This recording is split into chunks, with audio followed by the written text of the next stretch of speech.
주시고 오직 성령께서 말씀하시는 말씀을 증언하는 이 시간 되게 하여 주시옵소서.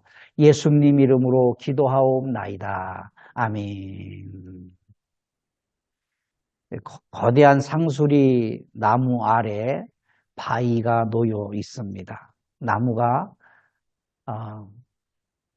처음에는 이 바위 때문에 힘들었는데 점차적으로 상수리 나무가 자라면서 바위를 감싸서 결국에는 바위와 나무가 하나가 되었습니다. 이 사진은 영국에서 찍은 사진입니다. 굉장히 큰 나무인데 큰 바위와 하나가 된 것을 볼 수가 있습니다. 나무가 있기 전에 바위가 있었고 그 바위 틈새에 나무의 씨앗이 떨어졌습니다. 나무는 처음에는 힘들었지만 점차적으로 자라고 자라서 자기의 진액으로 이 바위를 감쌀 때 더 이상 바위는 아픔이 되지 않았습니다. 나무는 살기 위해서 딱딱한 미물의 바위를 감싸 하나가 됩니다. 바위는 생명이 없지만 자신의 특유의 단단함으로 나무가 쓰러지지 않도록 보호하여 서로를 지켜냅니다. 때론 우리 앞길에 단단한 바위가 놓여 있습니다. 바위는 장애물이 아니라 우리를 살려내는 보호막입니다. 이 말씀을 통하여서 우리가 사도 바울의 고민, 사도 바울의 약함, 사도 바울의 가시, 사도 바울의 연약함에 대해서 우리가 함께 은혜 나누도록 하겠습니다. 고린도후서 12장 7절에서 9절 말씀입니다. 여러 계시를 받은 것이 지극히 크므로 너무 자만하지 않게 하시려고 내 육체 가시 곧 사탄의 가시를 주셨으니 이는 나를 쳐서 너무 자만하지 않게 하려 하심이라.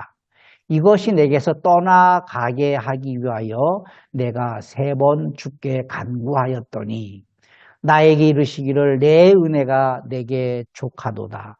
이는 내 능력이 약한 데서 온전하여 짐이라 하신지라. 그러므로 도리어 크게 기뻐함으로 나의 여러 약한 것들에 대하여 자랑하리니 이는 그리스도의 능력이 내게 머물게 하려 함이라. 아멘. 사도 바울의 약함, 사도 바울 육체 사탄의 가시라고 또 사탄의 사자라고 표현을 했습니다. 이것이 떠나가기를 주께 3번 간구하였다. 이 말씀은 그냥 3번 기도했다 그런 의미가 아니라 자기의 인생을 건 엄청난 기도였을 것입니다. 성경에는 기록되지 않았지만 이를테면 40일 금식 기도라든지 특별한 기도였을 것입니다. 그렇게 3번 아주 간절히 하나님 앞에 기도했을 때 하나님께서 응답해 주신 것은 내 은혜가 내게 족하도다. 너의 가시를 내가 걷어가지 않겠다. 그 말씀입니다. 그 이유는 이는 내 능력이 약한 데서 온전하여 지기 때문에 그렇습니다.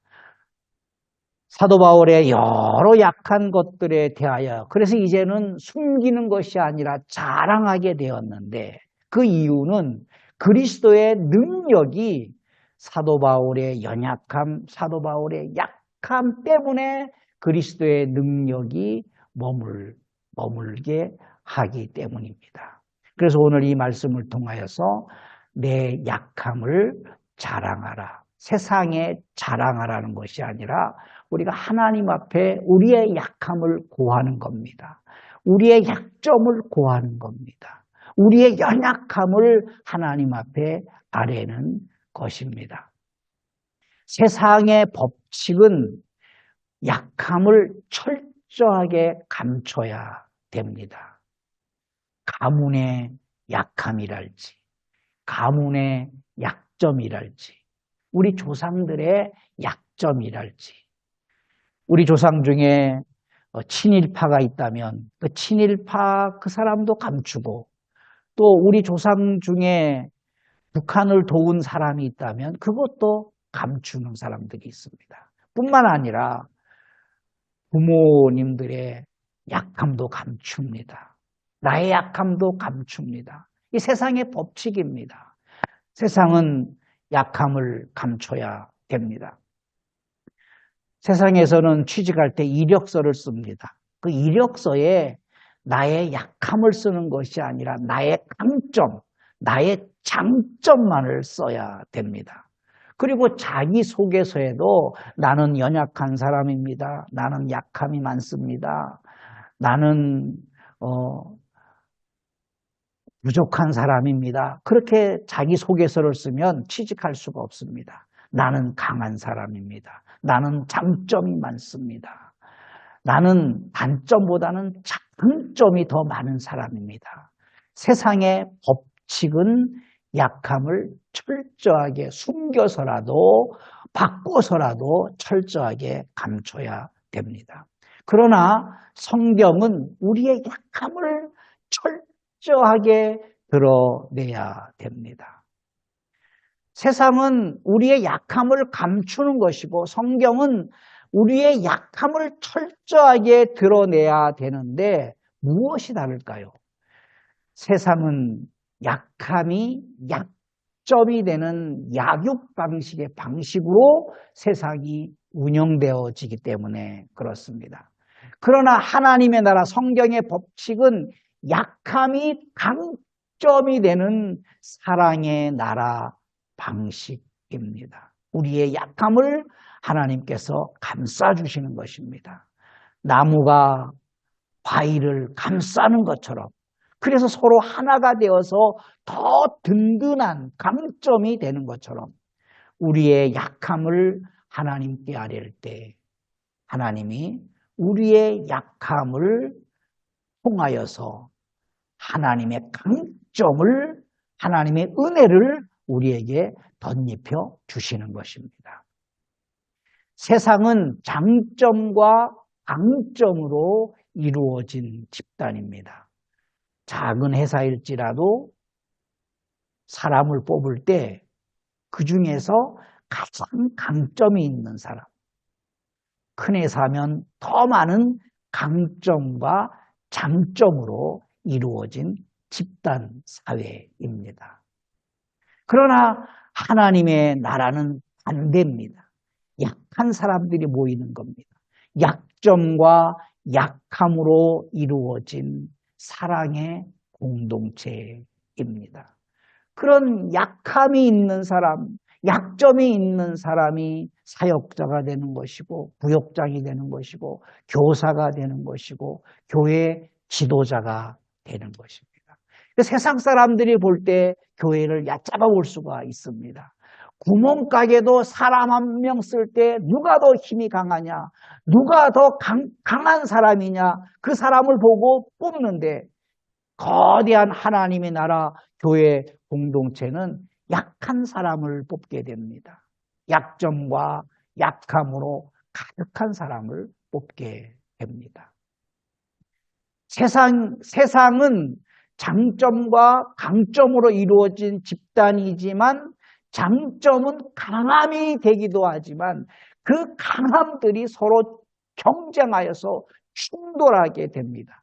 사람과 사람이 충돌하게 되는 것이고 기업과 기업이 충돌하게 되는 것이고 문화와 문화가 충돌하게 되는 것이고 교육과 교육이 충돌하게 되는 것이고 여와 야가 충돌하게 되는 것이고 충돌하도록 되어 있습니다. 그러나 하나님의 나라는 약점은 약함이 되는 것은 분명한 사실이지만 그 약함을 하나님께서 사랑으로 감싸주시기 때문에 서로 보완하여서 단단해지는 것입니다. 그래서 내 약함을 하나님 앞에 자랑하게 되는 것입니다. 고린도후서 13장 9절입니다. 우리가 약할 때에 너희가 강한 것을 기뻐하고 또 이것을 위하여 구하니 곧 너희가 온전하게 되는 것이라. 약할 때 오히려 우리가 하나님의 은혜를 많이 받아서 온전하게 되는 것입니다. 다윗은 이런 기도를 했습니다. 시편 71편 9절에 늙을 때 나를 버리지 마시며 내 힘이 쇠약할 때 나를 떠나지 마소서. 다윗은 알고 있습니다. 자신의 약점을 알고 있습니다. 자신의 약함을 알고 있습니다. 그래서 그 약함이, 자신의 약점이 자신을 지배하지 못하도록, 그것이 오랜 세월 동안에 하나님 앞에 갈 때까지, 나이가 늙어서 육체가 노쇠했을 때에도 나를 버리지 마소서. 이 말은 하나님께 버림받는다 그 말이 아니라 자신의 약점이 자신을 지배하지 못하도록, 그 말입니다. 내 힘이 쇠약할 때 하나님 나를 감싸 주시옵소서. 이런 기도를 했습니다. 로마서 5장 6절에 그리스도께서 우리를 위하여 죽으신 것은 우리의 강점을 보고, 우리의 장점을 보고, 우리의 달란트들을 보고, 우리의 잘난 부분을 보고, 우리의 회개하는 모습을 보고, 우리가 선을 행하는 모습을 보고 주님께서 우리를 위하여 죽지 않으셨습니다. 우리가 아직 연약할 때, 아직 회개하기 전입니다. 아직 연약할 때 기약대로 그리스도께서 경건하지 않은 자를, 바로 경건하지 않은 약점투성이인 나를 위해서 그리스도께서 죽으신 것입니다. 우리가 회개를 다 해야만이 주님이 나를 만나주시는 것이 아닙니다. 약점이 있는 상태로 주님 앞에 나아가는 겁니다. 사망의 냄새가 풀풀 나는 상태로 주님께로 나아가는 겁니다. 세상 먼지로 가득 찬 먼지가 나는 상태로 우리가 주님 앞으로 나아가는 것입니다. 고린도후서 12장 9절입니다. 나에게 이르시기를 내 은혜가 내게 족하도다. 이는 내 능력이 약한 데서 온전하여 짐이라. 그러므로 도리어 크게 기뻐함은 나의 여러 약한 것들에 대하여 자랑하리니 이는 그리스도의 능력이 내게 머물게 하려 합니다. 사도 바울의 약함, 내 육체에 가시 곧 사탄의 사자가 있다. 나를 쳐서 너무 자만하지 않게 하려 하시는 이유를 사도 바울은 깨달았습니다. 과연 사도 바울의 가시가 무엇일까요? 많은 학자들은 육체의 질병이다라고 해석을 합니다. 사도 바울은 간질병이 있다, 그렇게 기록한 주석도 있고, 대부분이 사도 바울은 안질이 있다. 사도 바울이 다메섹으로 가는 도상에서 주님을 만났습니다. 너무 밝은 빛을 봤습니다. 그래서 사도 바울이 눈이 멀었습니다. 아나니아가 안수할 때 눈에서 비늘이 벗겨져서 그때 비로소 보게 되었다. 그런 말씀이 기록이 있습니다. 그래서 사람들이 추측하기를 너무 밝은 빛을 받기 때문에 사도 바울에게 안질이 있을 것이다 라고 추정하는 것입니다. 그러나 성경적인 것은 아닙니다. 거기에 근거된 말씀은 갈라디아서 4장 15절입니다. 너희의 복이 지금 어디 있느냐? 내가 너희에게 증언하노니 너희가 할 수만 있었더라면 너희의 눈이라도 빼서 나에게 주었으리라. 왜 많은 신체 중에서 사도 바울이 왜 성도들이 너희의 눈을 빼서 나에게 주었을 것이다 라고 이렇게 고백을 했느냐? 사도 바울의 안질 때문에 그러했다라고 해석을 합니다. 그러나 성경적이지 않습니다. 사도 바울이 고민했던 육체의 가시, 사탄의 사자, 이것 때문에 사도 바울은 많이 울었고, 많이 기도하였고, 하나님 앞에 간구했습니다. 평생 사도라는 직함을 사도라는 직함으로 살아가면서 오랜 세월 동안에 사도 바울은 사도가 아니다라는 그런 흉흉한 모함에 빠지기도 하였고 사람들이 수군거렸습니다. 사도 바울의 가시는 사도 바울의 지난 삶에 대한 흔적으로 온 것입니다. 우리가 잘 알다시피 사도 바울은 바리새인 중에 바리새인입니다. 그리고 이스라엘의 최고의 권위자인 율법 공동체인 가말리엘의 수제자였습니다. 이 두 가지만으로도 사도 바울은 엄청난 금수저로 태어난 사람입니다. 죄인들과 함께 밥을 먹지도 않았고 죄인들의 자리에 앉지도 않았고 항상 율법을 지키고 율법을 암송하고 율법을 온전하게 지켰다라고 자부하는 사람들입니다. 거기에 가말리엘의 수제자로 부름받았으니까 얼마나 사도 바울의 권위가 위대했겠습니까? 이러한 신분으로 사도 바울이 그리스도의 제자가 되었을 때 많은 사람들이 충격을 받았습니다. 어떻게 가말리엘 수제자가 이단자인 십자가의 처형을 당한 그리스도의 제자가 되었을까? 그래서 사도행전 23장 12절 13절에 보면은 날이 샘에 유대인들이 당을 지어 맹세하되 바울을 죽이기 전에는 먹지도 아니하고 마시지도 아니하겠다 하고 이같이 동맹한 자가 40명이나 되었다. 사도 바울을 죽이겠다. 명예살인입니다. 가말리엘의 명예를 더럽힌 자는 그는 죽어 마땅하다. 그래서 40여 명의 이 율법 공동체 사람들이 작심을 하고 금식하면서까지 우리가 사도 바울을 죽기 전에는 먹지도 않겠다. 그런 결사대가 만들어졌습니다. 이것은 사도 바울의 큰 육체의 가시로 작용을 하게 됩니다. 가시는 사도 바울의 신분 때문에 그렇습니다. 사도 바울의 신분은 크게 세 가지입니다. 율법 공동체인 가말리엘의 수제자였다. 그리고 사도 바울은 바리새인이면서 나면서부터 로마 시민권자였다. 나면서부터 로마 시민권자라는 것은 굉장한 부와 명예와 권력을 가지고 있다라는 것입니다. 그런데 많은 사람들이 백부장, 천부장 이런 사람들이 막 많은 돈을 들여서 로마 시민권을 사기에 급급했습니다. 그런데 사도 바울은 나면서부터 그 조상 때로부터 로마 시민권자였다는 것은 친로마 사람, 친로마 가문이었습니다. 이것이 가말리엘의 수제자로서는 최고의 불명예입니다.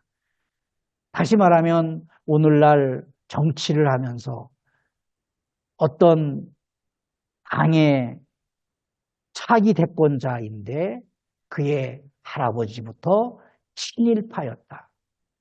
그러면 그것이 밝혀지는 날에는 그는 정치 생명이 끝나는 겁니다.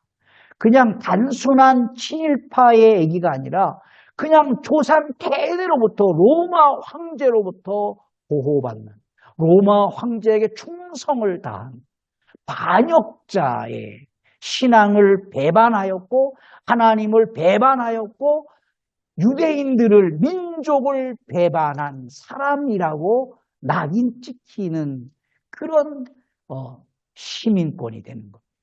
그래서 사도 바울은 그리스도의 제자가 되고 난 이후에도 마지막에 내가 로마 시민권자다. 마지막에 얘기하는 거지 그전에는 얘기하지 않았습니다. 그리고 그리스도의 제자, 사도가 되었다. 이 세 가지가 사도 바울을 발목 잡는, 사도 바울의 마음을 아프게 하였고, 사도 바울을 겸손하게 하였고, 사도 바울로 하여금 무릎 꿇게 하였던 사도 바울의 인생의 가시였습니다. 율법 공동체인 가말리엘 수제자로서 그는 그리스도인을 처형하는 사람이었습니다. 엄청난 사람들을 죽였습니다. 최초의 순교자인 스데반 집사가 돌에 맞아 죽을 때도 바울이 거기에 있었습니다. 사람들이 스데반의 옷을 바울 앞에 갖다 놨습니다. 집행자였습니다. 집행자. 그러니까 그리스도인을 처형하는 사람이었기 때문에 그러니까 그리스도를 불순종한 것이 아닙니다. 하나님의 말씀을 불순종한 것이 아니라 사람을 죽이는 일에 앞장섰던 사람이었습니다. 율법, 그것이 율법 공동체인 가말리엘 가문을 지켜내는 것이라 생각했던 것입니다. 그것이 하나님의 일이라 생각했던 것입니다. 바리새인이면서 나면서부터 로마 시민권자라는 것은 민족을 배반한 친로마 사람입니다. 이는 신앙적으로도 민족적으로도 허용할 수 없는 그런 신분입니다. 그래서 사도 바울은 자기가 로마 시민권자인 것을 숨겼던 것입니다. 그리고 그리스도의 제자 사도가 되었을 때 어떻게 사도 바울과 이런 바울과 같은 사람이 이런 사람이 그리스도의 제자가 되었고 사도가 되었는가? 그래서 율법 공동체로부터 격분을 사게 할 뿐 아니라 가말리엘 그 문화생들이 40여 명의 공동체를 만들어 특공대를 만들어서 바울을 죽이겠다 한 특공대를 만들었을 뿐 아니라 그리스도의 공동체로부터 배척을 초대교회로부터 당한 것입니다. 그래서 베드로나 요한이나 다른 12사도들은 12제자들은 자신을 가리켜서 내가 사도다라고 말하지 않았지만 바울은 모든 서신서에 사도 바울, 사도 바울, 사도된 바울은 자신을 사도됨을 굉장히 강조했던 것입니다. 그 이유는 바로 이것 때문에 그렇습니다. 율법 공동체로부터 격분을 사게 할 뿐 아니라 그리스도의 공동체로부터 배척당했기 때문에 자신의 신분을 바로 사도라고 계속해서 고백하고 있는 것입니다. 가말리엘 수제자로서 그리스도의 제자 사도가 되었을 때 그는 자신의 친척과 혈육과 상의하지 않았다. 가말리엘 문화생도 혈육에 속하는 겁니다. 그의 아들을 이방에 전하기 위하여 그를 내 속에 나타내시기를 기뻐하셨을 때에 내가 곧 혈육과 의논하지 않았습니다. 만약에 내가 그리스도의 제자가 되게 됩니다. 나는 이제 가말리엘 문화를 떠날 것입니다. 라고 만약에 말했다 그러면 바로 그는 처형당했을 것입니다. 그래서 그를 잡아 죽이기 위해서 이같이 동맹한 자가 40여 명이나 되었다. 그런 기록이 사도행전 23장에 있습니다. 가말리엘 문화생으로서 수제자로서 그리스도의 제자된 사도가 사도 바울의 사도소행에 대한 끊임없는 의구심을 자아냈습니다. 그래서 고린도전서 15장 9절 10절에 나는 사도 중에 가장 작은 자라 나는 하나님의 교회를 박해하였던 사람이다. 이것이 사도 바울의 큰 가슴의 대못이 되었습니다. 나는 하나님의 교회를 박해했던 사람이다. 사도라 칭함받기를 나는 감당하지 못할 사람이다. 그러나 내가 나된 것은 하나님의 은혜로 된 것입니다. 내가 사도가 되고 싶어 된 것이 아니라 나는 자격이 없는 사람이다. 내가 나된 것은 하나님의 은혜다. 내게 주신 그의 은혜가 헛되지 아니하여 내가 모든 사도보다 그래서 더 많이 수고하였으나 내가 한 것이 아니라 오직 나와 함께 하신 하나님의 은혜로라. 자기의 업적이 아닙니다. 사도 바울의 업적이 아닙니다. 바로 나와 함께 하신 하나님의 은혜가 하나님께서 이 일을 하셨다라고 고백을 합니다. 왜 바울은 사도가 아니다 이런 의심을 하게 됐냐면 사도의 기준이 있기 때문에 그렇습니다. 누가복음 6장 12절 13절에 이때 예수께서 기도하시러 산으로 가서 밤이 새도록 하나님께 기도하시고 밝음에 그 제자들을 부르사 그 중에서 12를 택하여 사도라 칭했습니다. 그 이후에는 사도가 나올 수가 없습니다. 그래서 가룟 유다가 자살해 죽고 난 이후에 초대교회에 베드로가 제자들을 다 모아서 이렇게 말씀합니다. 사도행전 1장 21절 22절입니다. 이러므로 사도의 기준이 뭐냐? 요한의 세례로부터 우리 가운데 올려져 가신 날까지 주 예수께서 우리 가운데 출입하실 때 항상 우리와 함께 다니던 사람 중에 하나를 세워 우리와 더불어 예수께서 부활하심을 증언할 사람이 되게 하여야 하리라. 이 기준으로 본다면 바울은 사도라고 칭할 수가 없습니다. 그래서 끊임없이 초대교회는 바울이 사도인가 이런 의구심을 하기 때문에 고린도전서 15장 9절 10절에 나는 사도가 될 자격이 없는 사람이다. 그러나 내가 사도가 된 것은 내 스스로 된 것이 아니라 하나님의 은혜다라고 고백을 하는 것입니다. 우리의 약함을 하나님 앞에 끊임없이 자랑해야 됩니다. 그 자랑은 회개입니다. 세상의 법칙은 약함을 철저하게 감추지만 하나님의 법칙은 약함을 철저하게 드러내야 됩니다. 약점이 되는 세상이지만 그러나 우리가 하나님 앞에 우리의 약점을 온전하게 드릴 때 우리의 약함이 강점이 되는 사랑의 나라에 우리는 살고 있습니다.